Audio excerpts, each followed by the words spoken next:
Halo teman-teman, di video ini aku bakalan jelasin tentang proses studi Korea Selatan secara lengkap dan terperinci dari tata caranya sampai biaya. Secara keseluruhan, prosesnya itu sebenarnya sangat panjang, bisa bertahun-tahun, tapi aku akan bagi ke dalam 3 bagian besar dan kemungkinan video ini juga aku akan bagi menjadi 3 video. Jadi prosesnya itu ada 3 bagian besar. Pertama, pra pendaftaran dan ujian TPS topik. Yang kedua, pelatihan dan sampai ujian keterampilan.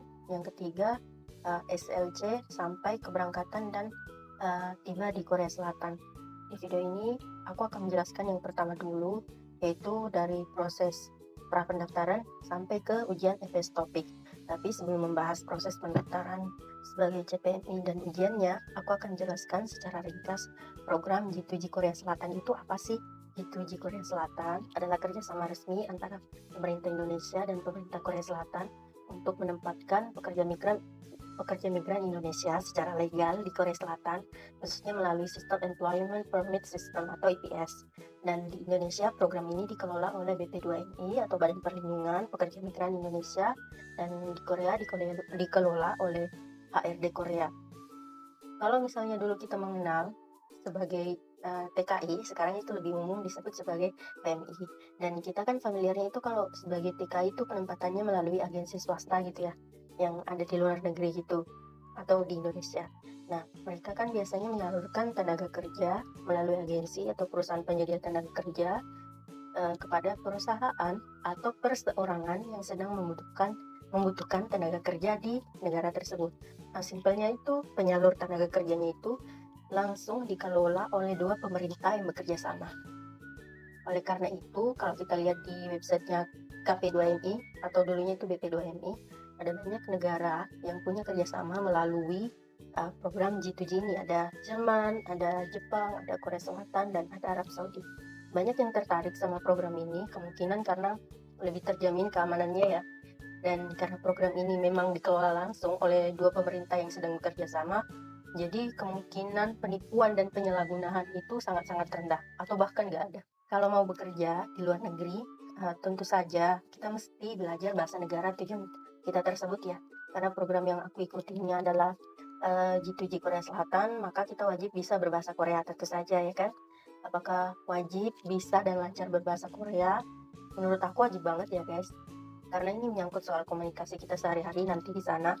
Beberapa orang mungkin bilang, nggak perlu lancar-lancar amat. Yang penting kamu tahu apa yang disuruh sama bos. Big no guys. Jangan percaya sama kalimat tersebut, karena bayangin aja guys. Kamu ke negeri orang dan pertama kali ke luar negeri untuk bekerja dengan bahasa Korea pas-pasan atau bahasa asing yang pas-pasan. Bahkan kalau buat nanya harga cabai aja kamu bingung. Dengan kondisi tersebut, apakah kalian akan merasa betah di sana? Enggak kan? Bisa berbahasa Korea atau berbahasa asing adalah skill yang paling wajib kita punya untuk bisa bekerja melalui G2G ini. Dan emang sudah pasti bisa ya berbahasa Korea.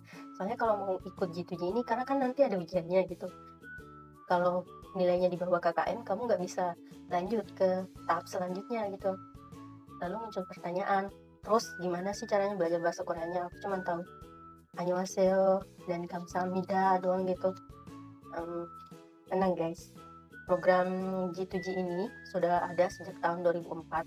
Track recordnya itu udah panjang banget, baik pihak PP2MI dan HRDK Korea itu sudah memfasilitasi program ini selama 21 tahun lebih. Dari zaman masih analog, yang ujiannya masih pakai kertas dan belajar bahasanya itu mesti ikut les, sampai ke zaman digital yang seperti sekarang ini, belajar yang bahan belajarnya dan contoh-contoh soal bahasa Koreanya itu bisa kita akses melalui internet, bahkan disediain contoh-contoh soal di website HRDK. Tapi di sini aku akan jelaskan secara rinci lagi media-media apa aja yang bisa kalian pakai supaya bisa belajar bahasa Korea, khususnya untuk persiapan ujian EPS topik. Jadi ada dua cara untuk teman-teman bisa belajar berbahasa Korea, belajar bahasa Korea. Yang pertama, ikut LPK, dan yang kedua, secara mandiri atau otodidak. Semua punya kelebihan dan kekurangan masing-masing. Terlebih dahulu aku akan jelaskan soal belajar melalui bahasa Korea melalui LPK. LPK singkatan dari Lembaga Pelatihan Kerja. Kalau biasanya LPK itu ngajarin skill yang bersifat keterampilan tangan, dan jasa, misalnya menjahit, welding, hospitality, dan sejenisnya. LPK untuk proses G2G ini umumnya bakalan ngajarin skill bahasa terlebih dahulu, khususnya bahasa Korea. Lalu kalau teman-teman lolos ke tahap selanjutnya, akan dilatih lagi ke keterampilan baik fisik ataupun keterampilan berbahasa, nanti akan dites dalam bentuk wawancara. Jadi kalau teman-teman berencana mau ikut daftar G2G Korea Selatan dan belum punya kemampuan berbahasa Korea dan bingung mulai sendiri, maka bisa ikut LPK dulu. Paling minimal setahun aja sebelum pendaftaran kalian ikut belajar bahasa Korea. Apalagi teman-teman yang belajar bahasanya dari nol banget, baru belajar mengenal Hangul, cara membaca Hangul, dan cara nulisnya, aku saranin ikut LPK minimal 1 tahun aja dulu. Kecuali kalau memang kalian penyerapan bahasanya cepet banget, mungkin bisa 6 sampai 4 bulan bisa kalau kalian cepat menyerap pembelajaran bahasa bisa. Ada banyak LPK yang khusus buat G2G Korsel ini, berbagai wilayah juga ada. Di Sumatera banyak, di Jawa paling banyak. Kalau di bagian Indonesia bagian timur aku belum sempat nemu, karena kemarin aku sempat searching gitu, karena mau ikut LPK di bagian ujian keterampilan gitu kan. Ternyata di bagian Indonesia Timur itu masih belum ada. Berbagai program dan fasilitas yang ditawarkan juga beragam, dan aku pengen memberitahu teman-teman untuk berhati-hati dan teliti jika memilih LPK buat proses G2G ini, karena ada banyak LPK yang menawarkan program dan fasilitas yang terlihat wow gitu, tapi kenyataannya, realitanya kalau di lapangan biasanya banyak yang menjual harapan gitu kepada orang-orang yang pengen kerja di Korea. Mungkin lagi ada teman-teman yang ikut LPK atau lagi cari-cari LPK, tapi makin ditanya kok biayanya makin gak masuk akal gitu. Karena aku memang secara pribadi gak ikut LPK. Walaupun tidak ikut LPK, aku kan pasti tetap nanya-nanya nih. Memang kelihatan banget bahwa ada beberapa oknum yang terkesan biayanya itu murah, tapi sebenarnya banyak biaya tambahan.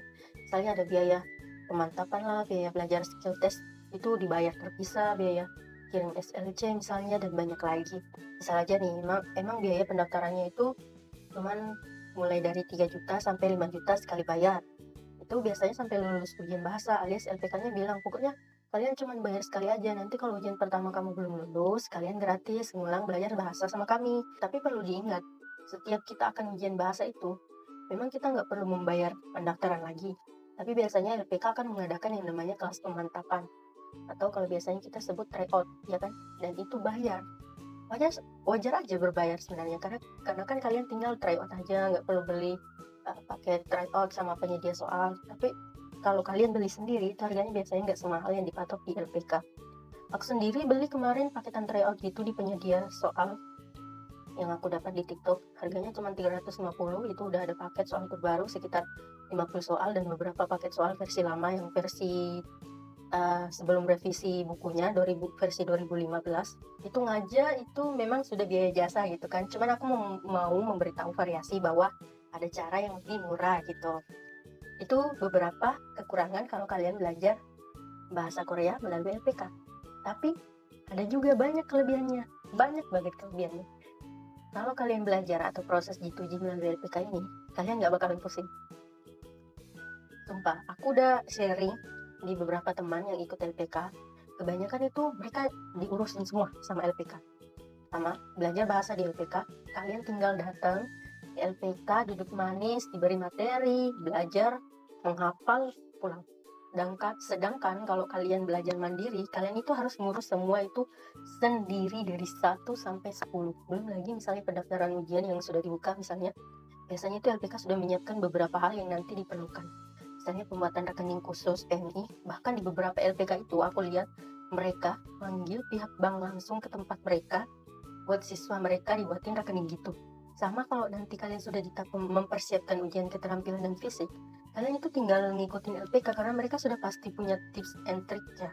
Jadi buat teman-teman yang mungkin apa-apa malas mulai sendiri karena ribet duluan, coba aja masuk LPK khusus G2G ini. Selanjutnya aku jelasin yang mau menempuh proses G2G Korea Selatan, khususnya belajar bahasa Korea secara mandiri atau tidak, atau otodidak.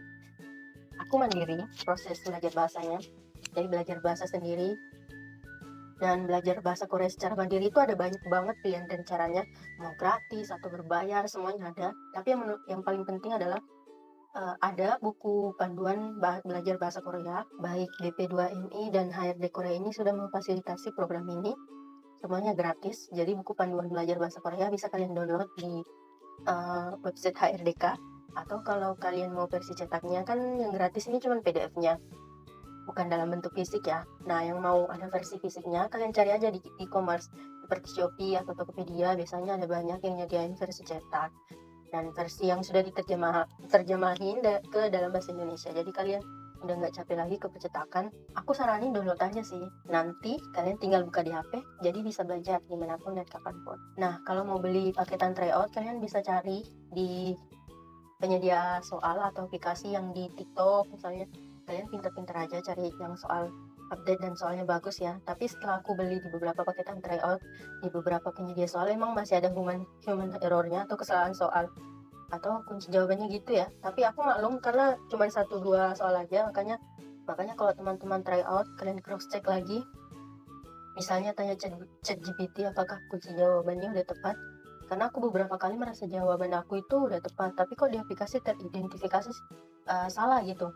Ternyata emang ada kesalahan kecil gitu, maklum lah ya. Dan yang buat paketan tryout ini juga kebanyakan bukan native. Jadi ya, kalau kalian mau dapat tryout versi murah atau gratisan, kalian cari aja di YouTube biasanya kalau mendekati periode ujian itu. Ada banyak yang buatin contoh-contoh soal yang mirip, atau kalau di TikTok biasanya ada yang bagikan contoh-contoh soal dalam bentuk PDF. Nanti kalian tinggal cek, terus tergantung yang punya. Kadang ada yang jual satu paket soalnya 1.000 harganya gitu. Ada juga yang ngasih gratis, yang penting komen dan follow. Kalian sesuaikan aja dengan keperluan kalian. Banyak kok di TikTok, kalian cari aja sendiri. Belajar bahasa Korea secara mandiri emang nggak ada biaya besar yang mesti kita keluarin ya. Tapi ya kekurangannya itu kita nggak boleh malas. Karena kalau malas dikit aja pasti kita bakalan ketinggalan sama teman-teman yang belajar di LPK.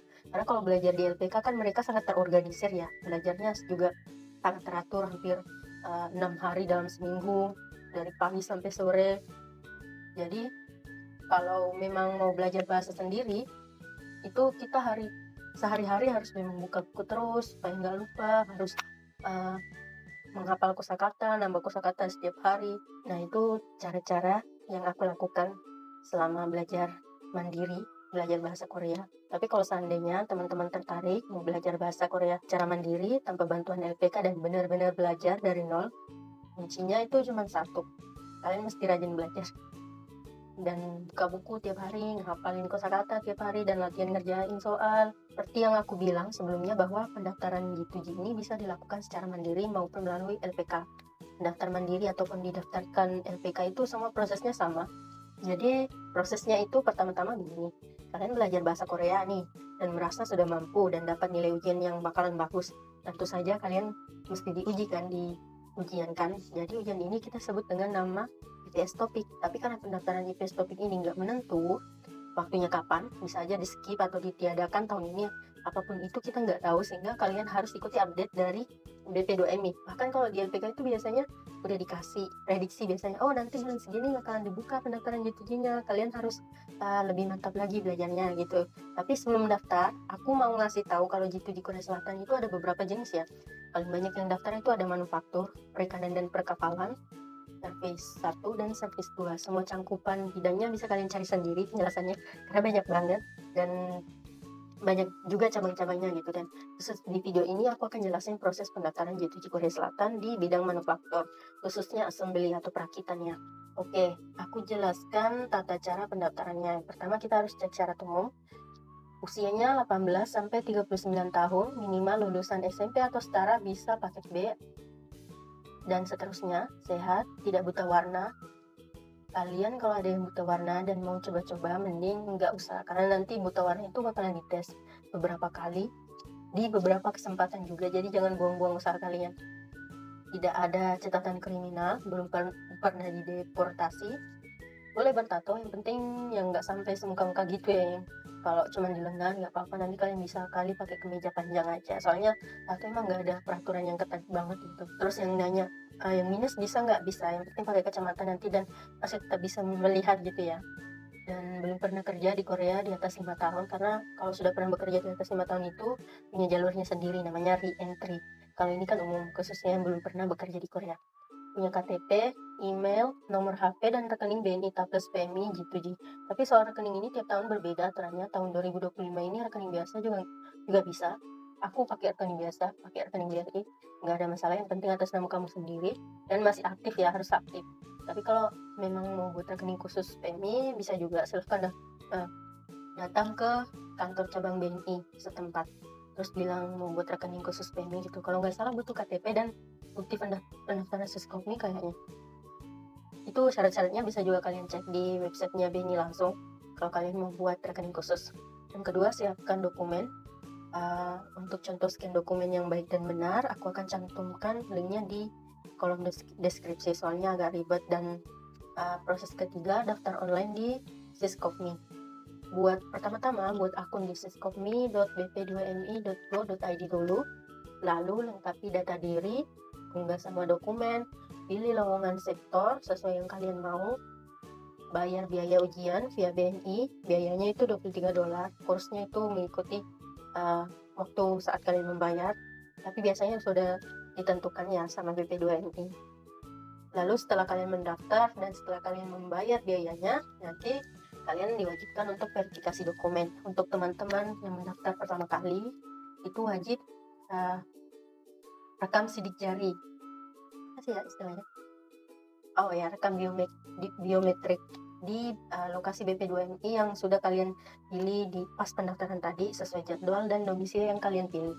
Nanti setelah selesai mendaftar ujiannya, kalian akan diberikan jadwal khusus gitu, kapan bisa datang ke kantor BP2MI untuk perekaman biometrik. Setelah dapat jadwalnya, kalian langsung datang ke kantor BP2MI, bawa bukti pendaftaran, KTP, terus akan difoto, akan direkam sidik jari kalian, dan setelah selesai rekam biometrik dan diverifikasi sama petugasnya, kalian sudah bisa cetak kartu ujiannya. Dan yang keempat, mengikuti ujian EPS topik. Pertama-tama setelah selesai verifikasi dokumen itu, verifikasi dokumen yang aku maksud ini termasuk yang foto ulang, rekam biometrik untuk pendaftar yang pertama kali mendaftar di G2G ini, dan setelah cetak kartu ujian itu kalian pasti akan menunggu yang namanya pengumuman lokasi dan waktu ujian. Nah, biasanya itu jarak setelah selesai mendaftar ujian ke pengumuman lokasi dan waktu ujian itu biasanya sebulan lebih kayaknya. Iya, sebulan lebih. Nanti lokasi ujiannya ada di Semarang dan di Jakarta. Kemarin itu aku berharapnya dapat ujian di Semarang ya. Ternyata dapatnya di Jakarta. Tanggal 20 Agustus 2025 kali dapat sesi 5, alias yang paling terakhir. Aku ingat banget waktu itu tuh di perjalanan menuju BP3MI itu. BP3MI Jakarta ya. Mana tuh udah mendung banget, kayak mau hujan tapi nggak hujan. Kalian tahu kan cuaca kayak gitu, mendung tapi anginnya nggak ada sama sekali. Ternyata aku masih dilindungi Allah. Ternyata pas baru masuk ruang ujian itu baru deh hujan deras sampai guntur-guntur gitu, dan alhamdulillah hasilnya kontras dengan cuaca yang bikin ngeri. Untuk lebih detailnya, aku bakalan upload vlog kali ya, yang video aku proses dari belajar sampai ke ujian ke Jakarta ya. Ditunggu aja. Tes bahasa Korea terdiri dari atas 40 soal, membaca 20, mendengar 20, lalu diikuti dengan tes fisik dasar termasuk buta warna. Tapi yang terbaru itu sudah langsung dites gitu. Setelah ujian kalian langsung nanti ketik ada tes buta warna tapi digital gitu, tinggal kalian ketik nanti di tablet. Oh ini, tapi sebenarnya banyak banget kalau mau dijelasin secara detail. Dan untuk saat video ini dibuat, aku masih ongoing alias masih dalam proses. Sekarang ini aku masih nunggu pengumuman kelulusan ujian aku. Jadi aku cuma bisa sharing dari proses pra pendaftaran belajar bahasa Korea dulu sampai ke proses ujian EPS topik gitu. Nanti kalian pantengin terus saja di channel ini. Tungguin juga vlog aku pergi ujian di Jakarta. Subscribe dan aktifkan alarmnya supaya kalian kalau aku update proses selanjutnya kalian bisa nonton gitu. Sampai jumpa di proses selanjutnya. Bye bye.